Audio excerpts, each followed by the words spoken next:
Good morning, everyone, and thank you for joining us on our webinar this morning, the Modernization of Estates Law. So thank you all for joining. We have a great speaker today, which is going to give us so much information. So I'm really excited for today. I am Stephanie Giorgio. I am your events manager with MBOT. So thank you again for joining us. We are recording today's call, so it will be available on our site in the coming days. So you can definitely refer back to it on our site. It'll be under MBOT News. And just a few housekeeping rules. So we will be taking a few questions today. So if I can ask you just to put your questions in the chat box, and Daniela will get to those at the end of our presentation. We'll save some time. You can even unmute yourself during the Q&A if you want to ask a question live, where Daniela is more than happy to take those live as well. So in that, I will introduce Daniela. So Daniela Fonseca is an associate at Kaiser Mason Law and a member of the firm's business and estate succession practice group, where she works as both a solicitor. Daniela assists individuals, both those with and without businesses, with their estate planning needs, including drafting of general and limited wills and powers of attorney and various trust documents. Daniela regularly advises and assists estate trustees with navigating the estate administration process when an individual passes away, including the probating of wills and the winding up of estates. So I welcome Daniela, and I will pass it over to you. Great, thanks, Stephanie. Good morning, everyone. Can you hear me okay, Stephanie? Yep, everything sounds perfect. Okay, great. So yeah, thank you to MBOT for inviting me to speak today. I am going to be talking about some changes and really updates that have occurred over the last couple of years, or well, over the last year, I should say. Some of these changes were needed to modernize the estates practice or bar, and then and some are needed for it arose because of the pandemic and the need to really to help people that, you know, when we were in the stay-at-home stage, lockdown stage, so to speak. These changes came about as a result of the government enacting what's called the Accelerating Access to Justice Act in 2021. And they make changes to our Ontario inheritance law, so what is called the Succession Law Reform Act.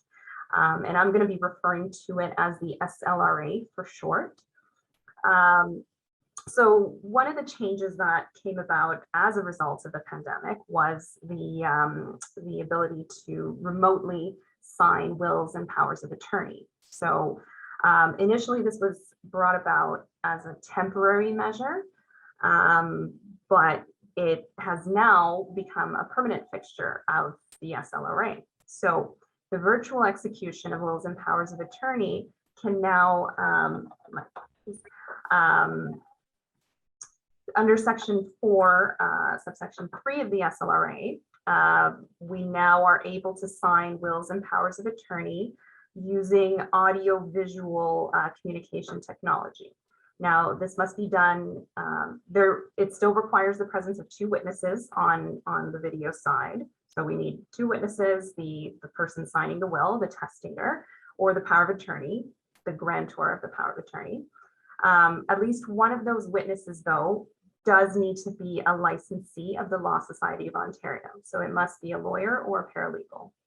The other witness does not have to be, so it can be the lawyer's assistant or paralegal's assistant. So that was a big change, and really one of the, you know, it is a good thing to, you know, for certain individuals who are still not able to, you know, come to the office. You know, it allowed, especially for those that were very ill or, you know, immunocompromised, and even going forward, this is a great change. So just moving on to the next change, another big change that came about as a result of, and this was not in particular was not a result of the pandemic in particular, but it was, I think, time, and the government realized that that it was time to modernize this portion. But marriage will no longer revoke a will. So this, and I'll refer to particular sections. I know you guys don't have it in front of you, but sections 15 and 16 of the SLRA were repealed as of January 1st, 2022. So those were the particular sections that dealt with marriage and how the legal effect that they had on a will. So prior to this change, a marriage after the execution of a will, so let's say someone signs their will and 2 weeks later they got married, that marriage, the day they got married, essentially they don't have to do anything. The will is their will that they signed 2 weeks ago was automatically revoked. So it's as if they have no will. So this, it could have been problematic, and it was for many people. This is no longer the case. Okay, so now a marriage will not have any legal effect on a will. And prior to as well, it would have, this change was a little bit, we had to be careful when dealing with, for example, common law couples who, let's say they weren't in a rush to get married, but it may have been on the table at some point down the line. We would have to ensure, as the lawyer, we needed to ensure that we included a specific clause called making it in contemplation of a marriage. So if we did not include this clause and the common law couple, let's say they made their wills, 3 years later, they completely forgot, that about, they don't pay any attention, and they get married and they forget about the wills, and they don't realize that the marriage has revoked those wills. So that could have been a big problem, right? So that is no longer the case. We no longer have to make wills in contemplation of marriage if we're dealing with common law couples. So while the change is a positive step, and it's actually good, I believe, it would help protect against what we call predatory marriages, or let's say, individuals that might target a vulnerable person that has money, right? Just by way of example, it would help protect those vulnerable individuals. It still comes with its own challenges. So, of course, if someone is single, makes a will, but then gets married, or, remarries, enters into a second marriage, it's still important to consult with a lawyer and make sure that your documents are up to date, and make sure that, you've got, because you might, it's very likely that you'll want to include your new spouse, or, you'll probably want to make some change to reflect your new life together. So that's a big change that came about as of this year. The next big change that also came about as of January 1st, 2022 is that the inheritance law in Ontario has been amended to treat separated spouses, so ones that are not divorced, but they will be treated as divorced spouses. So essentially, separated spouses will not receive any benefit from the estate of the deceased. And the particular section of the SLRA that dealt with that is section 17. So that has been amended because before this change, separated spouses were still treated as legally married spouses. So essentially, there was no differentiation. So if somebody had been separated from a spouse for 20 years, they just never got around to getting divorced.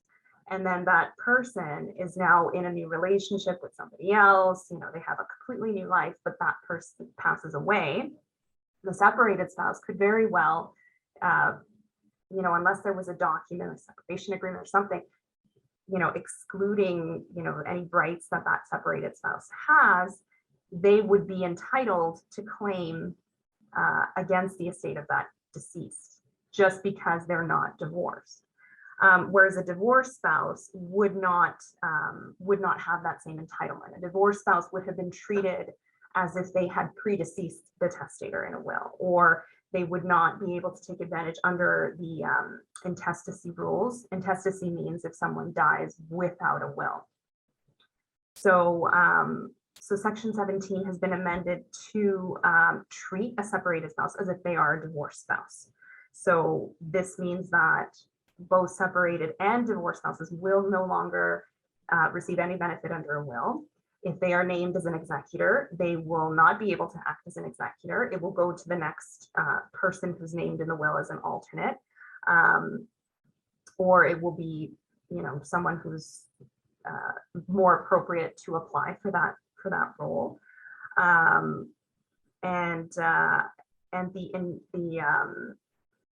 The benefits that they would have received under the will are revoked. If we're dealing with a situation where there is no will, then Section 43 of the SLRA will take care of that. So it provides, it's a new section that's been enacted. So it provides that the separated spouse will not receive what they would have, what we call a preferential share. So the preferential share, you can think of it as kind of first dibs on the estate. So the first 350,000 of the estate would have, and there were some, that was another change in itself. So prior to March 1st, 2021, it used to be for deaths that occurred before that time, the preferential share would have been the first $200,000 of the estate. After March 1st, 2021, it is now the first 350,000. So that is the preferential share. So if a spouse, you have a couple, wife dies, husband survives, they're legally married, but there's no will, and they were not separated, the husband will be entitled to the first $350,000 of the wife's estate. But if that couple had been separated, the husband separated or divorced, the husband does not have a right to that preferential share, and will not be entitled really to any benefit. So yeah, this is another big change, because for years it complicated, there was always the intersection. We had to make sure that we carefully coordinated with family law practitioners to make sure that we were protecting individuals from these conflicts that could arise and really end up in prolonged legal battles once after someone died. So this is a very big change for our practice. The next major shift or change, I should say, is when it comes to the validity of testamentary documents. So again, as of this year, January 1st, 2022, Ontario will shift or has shifted from a strict compliance regime or approach to validity of documents to a substantial, what we call a substantial compliance approach. So essentially it means that, so a will under the SLRA prior to January 1st, a will had to have, it was very strict requirements. It needed to either be a typed document, it needs to be signed at its end with 2 witnesses, or it can be a holographic will, so something in writing. I mean, we don't recommend that you handwrite a will. That is a whole other set of challenges. It goes kind of beyond the scope of what I'm talking about today, but in any case, under the SLRA, a holographic will would be considered valid. It's just completely in the testator's handwriting. Now, for as of this year, 2022, the courts, if on an application, so someone actually has to apply to the court and go before a judge with their, their position and evidence, but it could set out, you could bring a document that sets out testamentary intentions and potentially have that validated as a will. So it might very well be a will that was typed, but it was not signed. And let's say, unfortunately, the individual, they were going to sign it, they had an appointment to meet with their lawyer the following week, and they died, unfortunately. So the executors who were named in that unsigned document could very well go to the court and say this person was going to sign their will, but they unfortunately passed away before they got a chance. And the court has the ability, they have the flexibility to say, based of course on the evidence, it's always going to be on a case-by-case basis, but they can say, yes, then, we agree, this is a valid will, even though it's not signed, it's not witnessed. Or, it doesn't have to be, that's just one example. Because it's so new, we don't know how it's going to play out necessarily in the courts, but that is one example that we can see being, pretty a common thing, because it has happened. It happens. Another example, and this again, it remains to be seen how it will be, play out in the courts, but there may be a preliminary document setting out intentions. For example, a questionnaire that we often in our practice will send out questionnaires with information, questions that we need the client to answer to that we will then use to discuss with them, confirm their instructions, and prepare the documents. So it may very well be that the only document that they have indicating someone's intentions is this questionnaire, and that could potentially be put forward to the courts or to a judge to say this is a valid, it's a valid testamentary document. Again, this change is so new that it remains to be seen how it's going to play out in the courts, but that is an example that I could see happening. Another change that came about in the last year is changes to the probate process. So just a little bit of background. Probate is the process of getting the original will approved as the valid last will and testament of the deceased person. So it's a confirmation from the court that there is no other will floating around, that nobody has been improperly excluded. So there are situations where, a will may be declared invalid because they, completely excluded a fully dependent child or something. That is one situation. There's so many other examples, but, those dependent children or people may have legitimate claims to the estate. So the court could potentially find that will invalid for that reason. That's an example. But essentially, it's the process submitting the original will to the court, getting it approved as a valid last will and testament. There's nobody, confirmation that there's nobody challenging anything, and that and it confirms the authority of the estate trustee to act. It's a authority that a lot of banks, third parties will rely on. So commonly, it's a bank that will request this authorization from the court, so that they can satisfy themselves from a risk perspective that they're not going to have any problems with this estate and when acting on instructions from the executor. So prior to that, all estates, whether they were large or small, were treated the same. So prior to April 1st, 2021, which is when the new change that I'm going to talk about came about. So prior to April 1st, 2021, all estates, whether they were $6 million or $20,000, were treated the same, and the executors for those estates would have to apply to the court using one specific set of documents and follow a certain set of rules. Now, after April 1st, 2021, we have a route specifically for small estates. And small estates are those valued under $150,000. And the hope, or the idea is that because there were certain estates or small estates and individuals that they were concerned about the length of time, the cost, just the stress of dealing with courts, who, to be quite honest, can be very backlogged, especially when in certain cities and certain jurisdictions. It was just not worth the hassle for certain estates under a certain amount. So now with the small estate route, the idea being that it's going to be a lot more streamlined, and it's a lot faster. It's a lot basically, it takes away the time in the backlog. That was the concern, the backlog and the cost as well. So the small estates procedure, it allows an executor, they make an application. it's a little more condensed. So, we still have the traditional route for estates, which we have to use for larger estates, of course. But, if someone comes to us now and they say, we have this one asset, it's a bank account of, there's only $50,000 in it. Bank is still asking me to get probate. We can use this, we can apply using the small estate route. It still involves preparation of documents, but it's a lot quicker and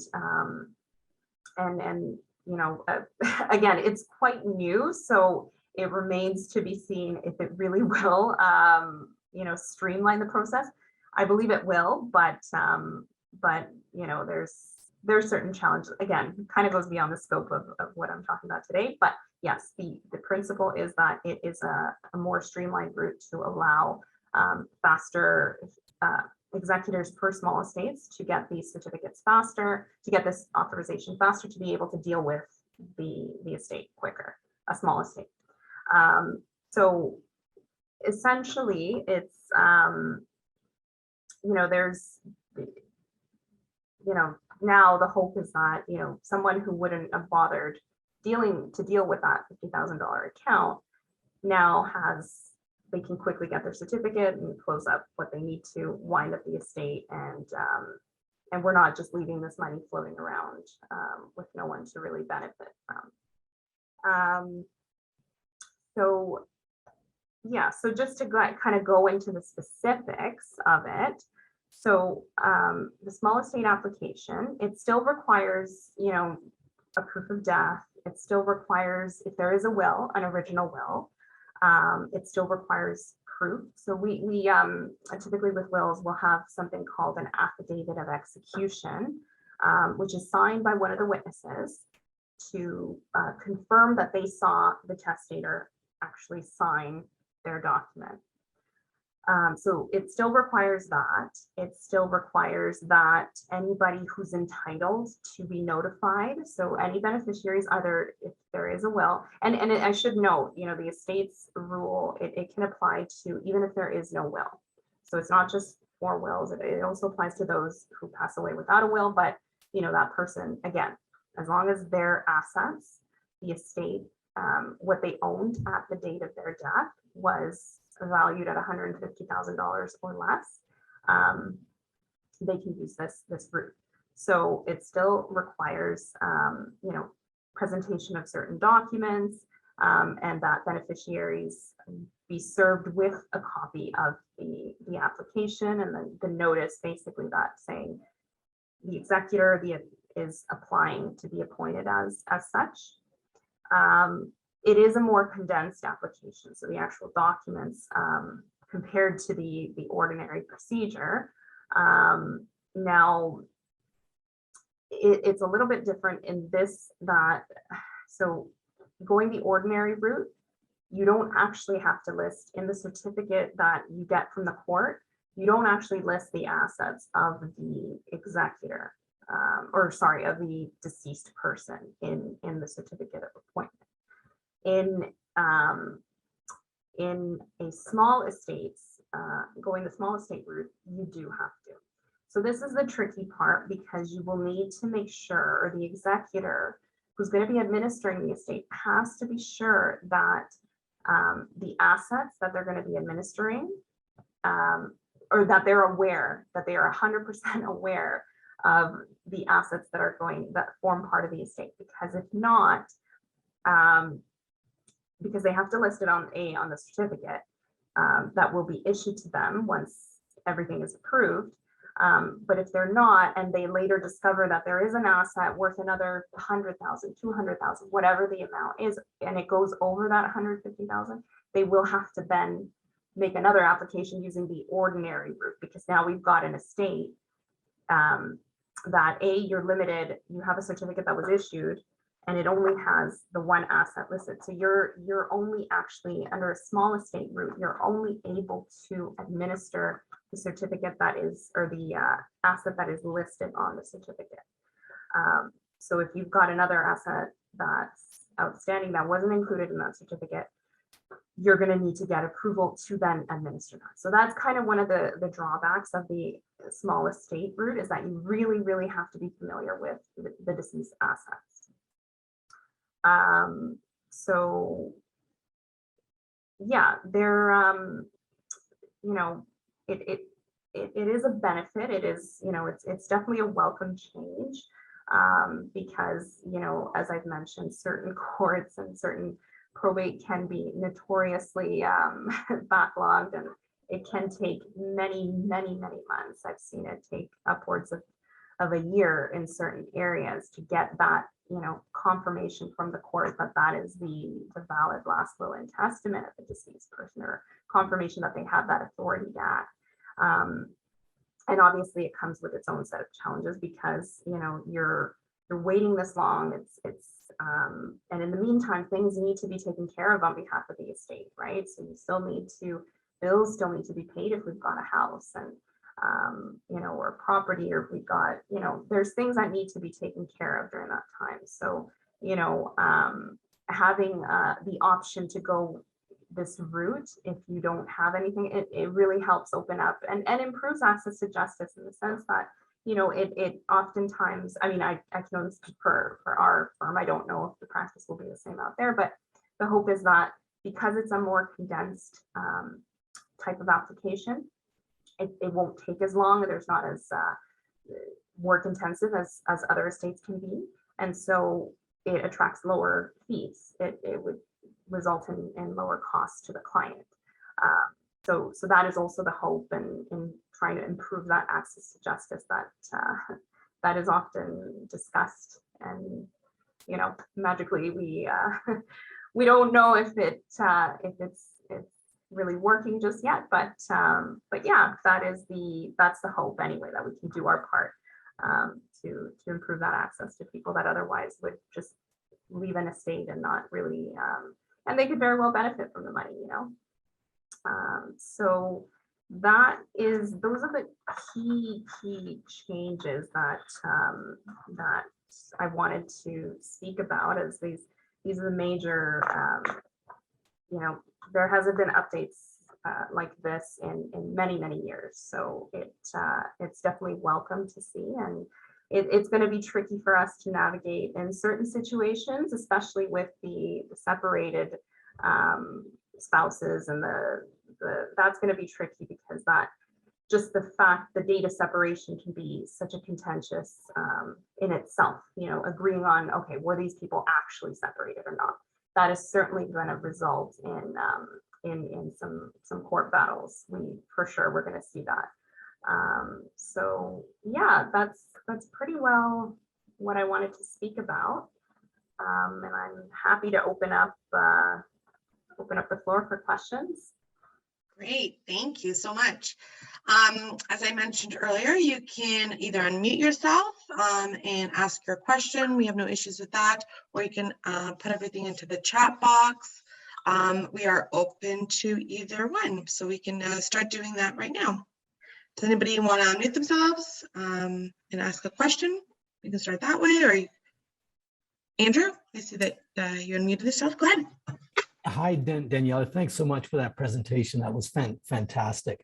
Just wanted to let you know that with respect to the small estate, I was recently appointed by the court as a trustee on a small estate. And to give you a sense of the time frame, I applied in October, and the estate was approved by the courts in late February.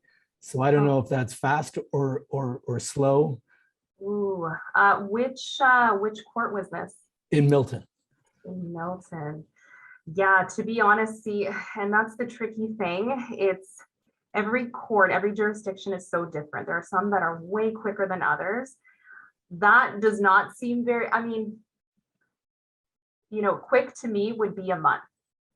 So 4 months is kind of, it's still kind of the time frame that I would almost expect for regular probate. So that's interesting. That's interesting to see. Yeah, and the legal fees were, I would imagine, substantially less. They were around $1,800 all in. So yeah, that was obviously great. yeah. But I was a little bit surprised at the time frame too. Yeah. Yeah. Yeah, I know, unfortunately, that's the thing. When it comes to the courts, we're kind of at their mercy once the application is in. So the hope is there that it would be quicker, but there's no guarantee. Yeah. Thank you. Great, thank you. And I see also John has raised his hand. Go ahead, John. Hey, Daniela, thanks for putting that together in a great summary for us. It is complex. One thing I'm always concerned about is predatory relationships, and I see this really closed a big loophole for that. Is there any other areas that someone who's vulnerable could be exposed or could be at risk of a predatory relationship? So this closes that loophole. I know, excuse me, about the will being canceled at marriage. And I know for POAs and things like that, you have to be of right mind and body, or at least right mind to do that. Is there any other loopholes where someone who is vulnerable could be targeted? I mean, there's always, so, it's very possible that, it could still, there's always going to be an intersection with family law as well. So, there could potentially be, some undue influence factors when it comes to even, somebody moving in, and, it doesn't necessarily, it won't 100% protect. So these changes won't 100% protect, from these predatory relationships necessarily.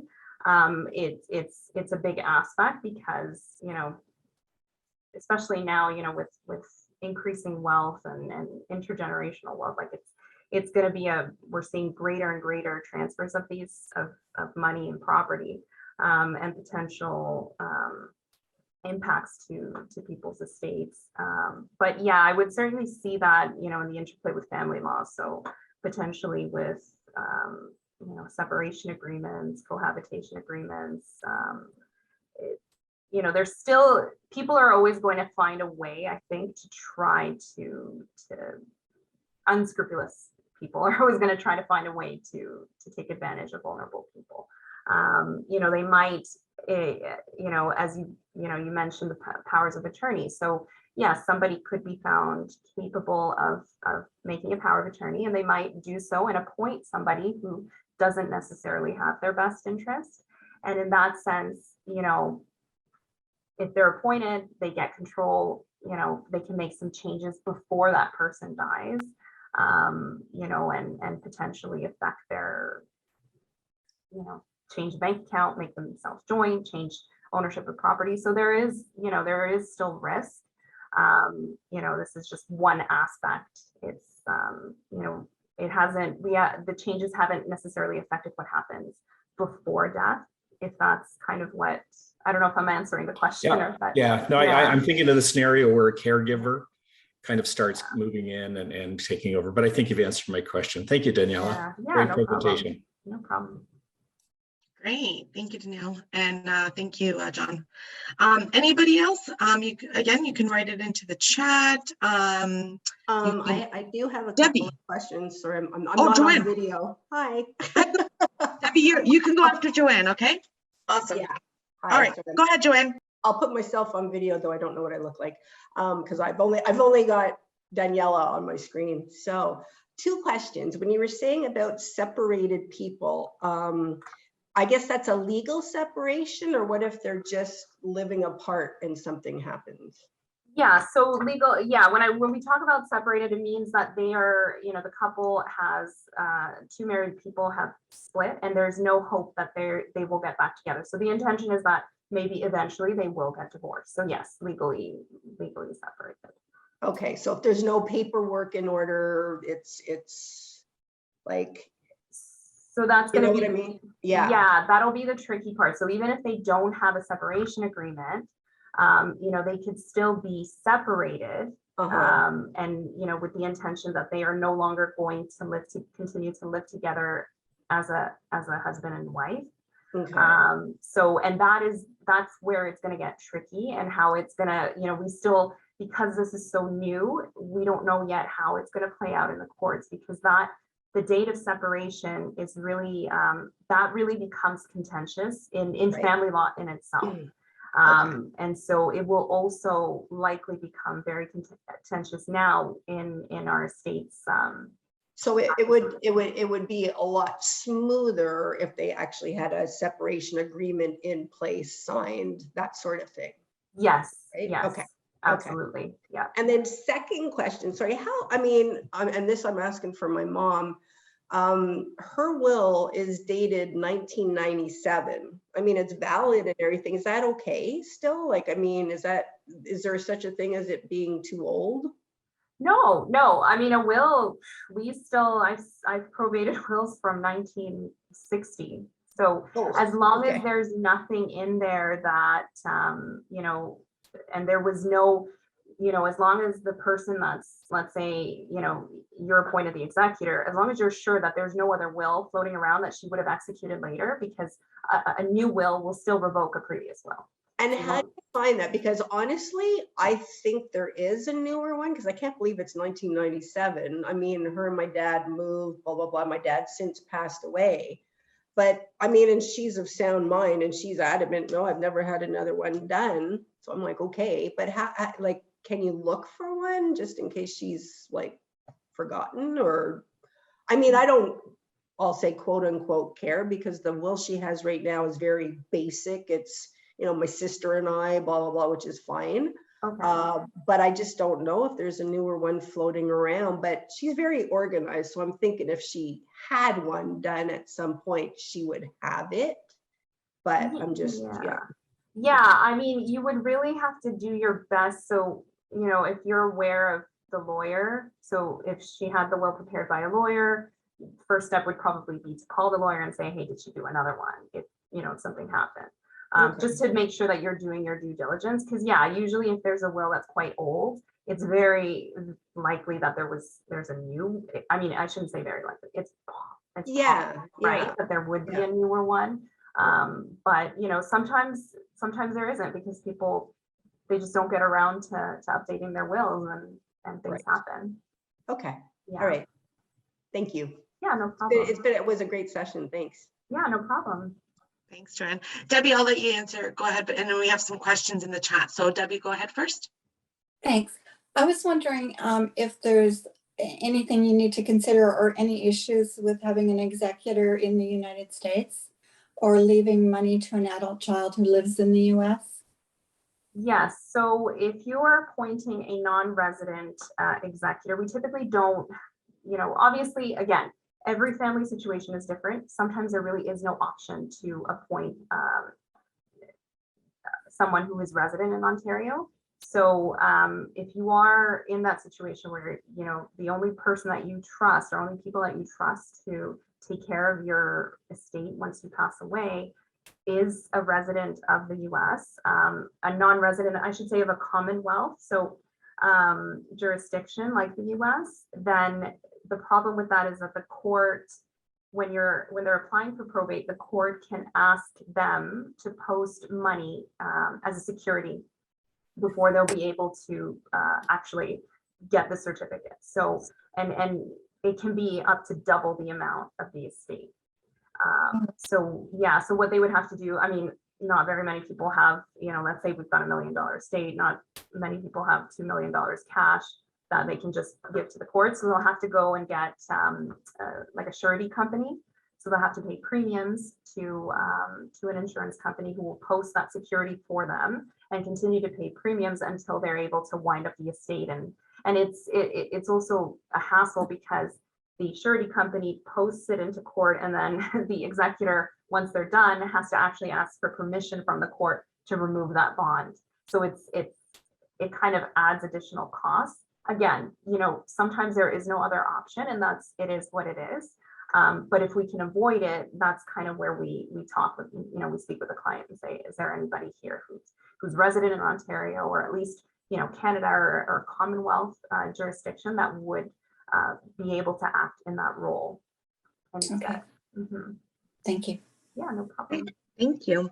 Okay, so we have 2 questions in the chat box here. So question 1, in a separation, what about designated beneficiaries on life insurance, RSPs, etc.? I know that these bypass the estate, but is it still triggered at the time of death?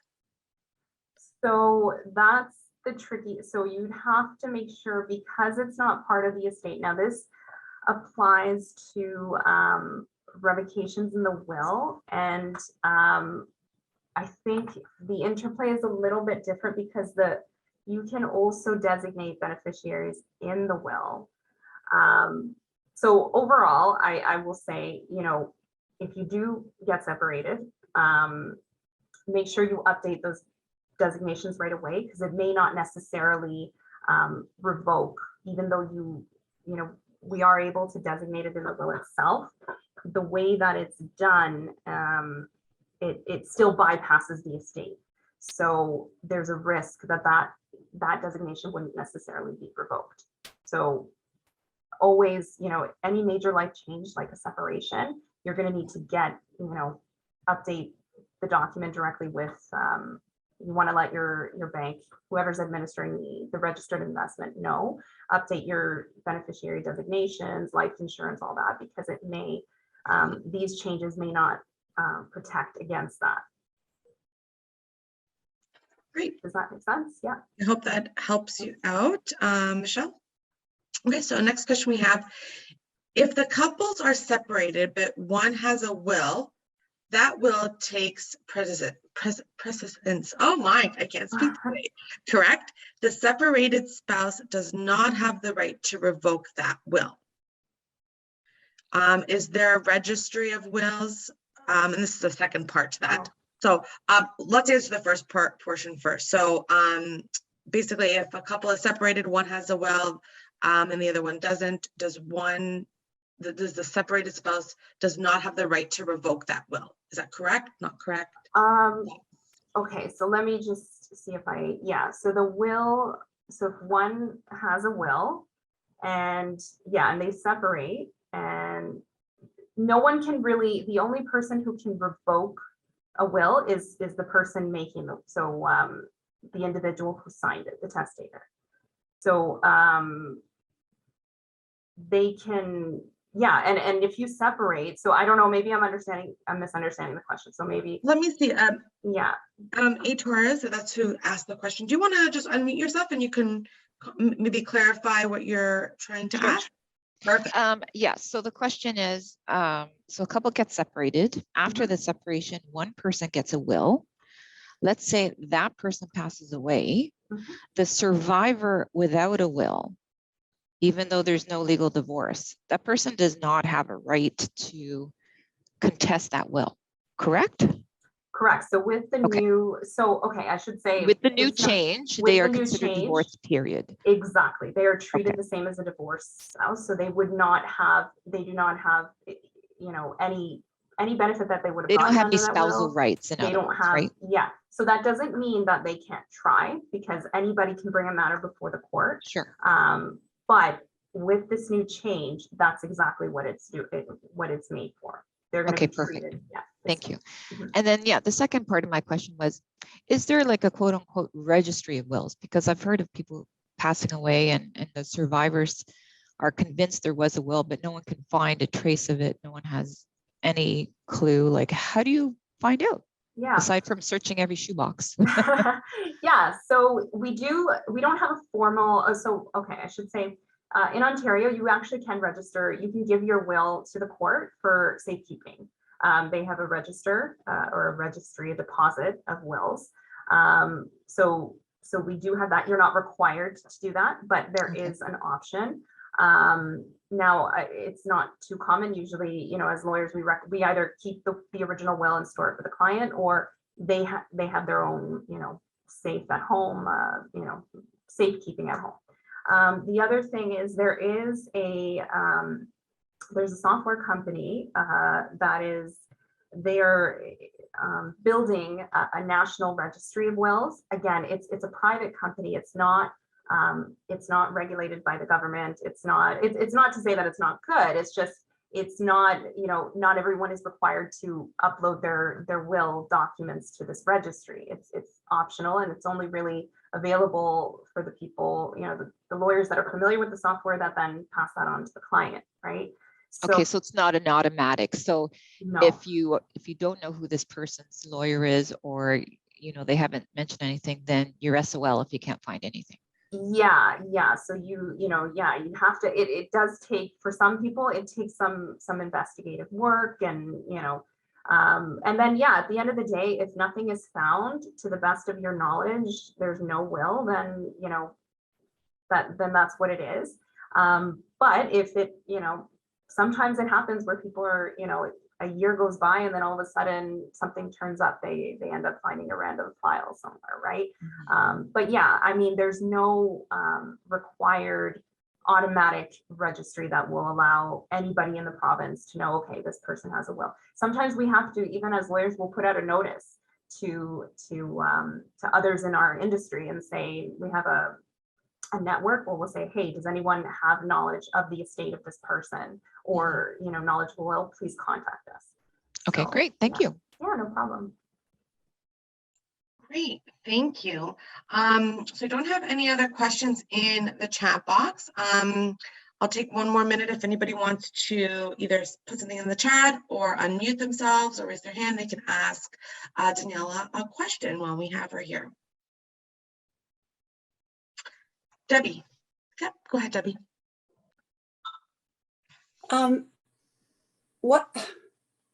What happens if a lawyer, you're dealing with a single lawyer, or a law firm ceases to exist anymore? Do they let the clients know about their will? How do you handle that? So it depends. So are you saying if the lawyer is going to retire, for example? Yeah. Yeah. So in that situation, they would have to, yes, contact the clients that they have original wills for and give them the option. Say, for example, some retiring lawyers will transfer their practice to a younger lawyer, and they'll say, let the client know, like, I can do this, I can transfer it to this lawyer, or give the original back. If it's a situation where we have a sole practitioner lawyer who unfortunately passes away, and there was no succession plan in place, in the worst case scenario, the Law Society of Ontario actually takes control of any original documents and files that the lawyer had, and then we'll deal with it and transfer it or contact the client, as best they can. Thank you. Okay. So, I do have one more. Go ahead. Hello, hi. Can you hear me? I can hear you. Yeah. I just have a question. My dad had passed away in January, and he appointed a lawyer as his executor. Okay. And he left a trust for my daughter, for his granddaughter. So it looks like she is not going to have access to that until she's 25. She's 6 years old. Is there any way I can request the age to be changed? Because that's a long time. Like, she's 6, right? Like 25, it's like, it's a very long time. He's going to be involved in our life. And I'm just wondering, is there any way to change the age? So it depends on what's in the will. Usually, and because every family is different, everyone's wishes, it really depends on what your father put in the instructions. In our, certain wills will put instructions where it says, yes, the age is this, but if, there is discretion to the trustee to close up the trust early, or, usually trust for minors, I'm guessing that's what, was included in your father's will. There is instructions that if the child needs anything for any, maintenance or any, like, the benefit that would otherwise benefit the child, there's often instructions that money can be paid out. If there's extracurriculars that the child would need, they just can't get their whole sum all at once, basically, to do what they like. But again, it's really limited by what's in the will. So I wouldn't really be able to tell you. I'd have to see the document, but yeah, it's really, you can't really change that unless there is discretion that's specified. Yeah, no, not change it, but just have, I guess I'll have to point a request or something. But I was just wondering what would be deemed, like, I would just wanted examples in terms of, okay, I guess for schooling or education, Mhm. things like that. But Yeah, typically there is instructions in the trust that would allow that, but I don't know, but if it's going to apply, to every, I wouldn't be able to say for sure, but it's not uncommon to see that. see if I have, see if it's not instructed in the will, I would just have to talk to the lawyer then, right? Because I think I have a copy of it, but Okay. I need Yeah. to look through, I need to thoroughly look through it. But if it's not specified as per detail, the nitty gritty for what, for this, for that, I could just go to him and just present my case, right? Yeah, I think you should be able to have a dialogue with the lawyer, and yeah, because at the end of the day, generally, I mean, again, just to comment on the general powers, an executor does have discretion. They do have general discretion to deal with the estate because they need that flexibility. But again, there's certain things that may be limited depending on what the intention was. Okay, thank you so much. Yeah. Great, thank you. And we'll have one last question come in. So this is the last one from Leslie. So estranged family members, when individuals do not talk to each other or have lost touch or children of other marriages, what is the process for notifying those individuals? Is there requirement by the executor, lawyer, etc.? So if they're included, so if there is a will and they're not included in the will, then there really is there's no like specifically dealing with the property division aspect, there's no obligation if they're not included in the will to notify them. From a executor side, I guess maybe just out of to notify them of the passing, that might be something. Again, it depends on the situation. There's no necessarily legal requirement to do so. If there is no will, then the intestacy section, so the portion where that deals with when there is no will, and it usually divides the estate a certain way, so usually to next of kin. So we've got spouse, kids. If there's no, so it kind of goes through elimination. If there is no, it goes down the line of blood relations. And in that case, if someone is applying to administer the estate, then they would have to, deal with, they would have to notify family members that might be entitled to a share of the estate. Great. I hope that answered your question, Leslie. I want to say a big thank you to Daniela. Thank you for taking some time and joining us today. Thank you to Kaiser Mason Ball for hosting this event as well.